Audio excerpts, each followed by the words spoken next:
जय माता दी।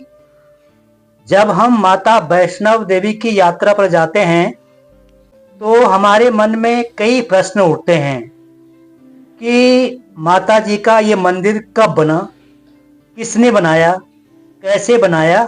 तो चलें इस संबंध में जानने का प्रयास करते हैं। माता वैष्णव देवी का ये मंदिर कब बना? इस संबंध में कहा जाता है कि आज से लगभग 700 साल पहले पंडित श्रीधर द्वारा इस मंदिर का निर्माण किया गया था। कहते हैं कि पंडित जी माता जी के बड़े भक्त थे।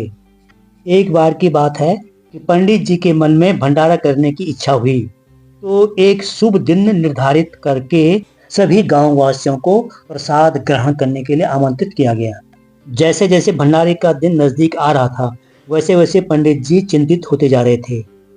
भंडारे के लिए सामग्री भी बहुत कम थी और स्थान भी कम था। कैसे निभेगा? पंडित जी इसी संबंध में सोचते जा रहे थे।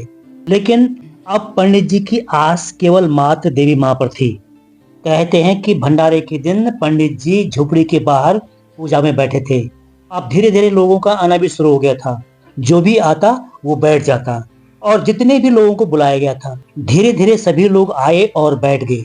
और जब सब लोग आ गए तो देखा कि कुटिया के छोटे से कमरे में सारे लोग बैठ गए थे और फिर भी जगह बाकी थी। अब श्रीधर पंडित जी ने सोचा कि इन सबको भोजन कैसे परोसा जाए।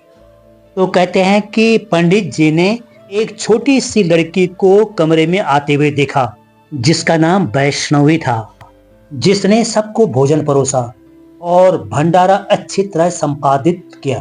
पंडित जी उस लड़की के बारे में जानने के बड़े उत्सुक थे, लेकिन लड़की वैष्णवी तब तक वहां से गायब हो चुकी थी।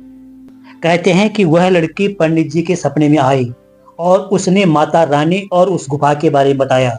साथ ही पंडित जी को 4 संतान होने का भी वरदान दिया।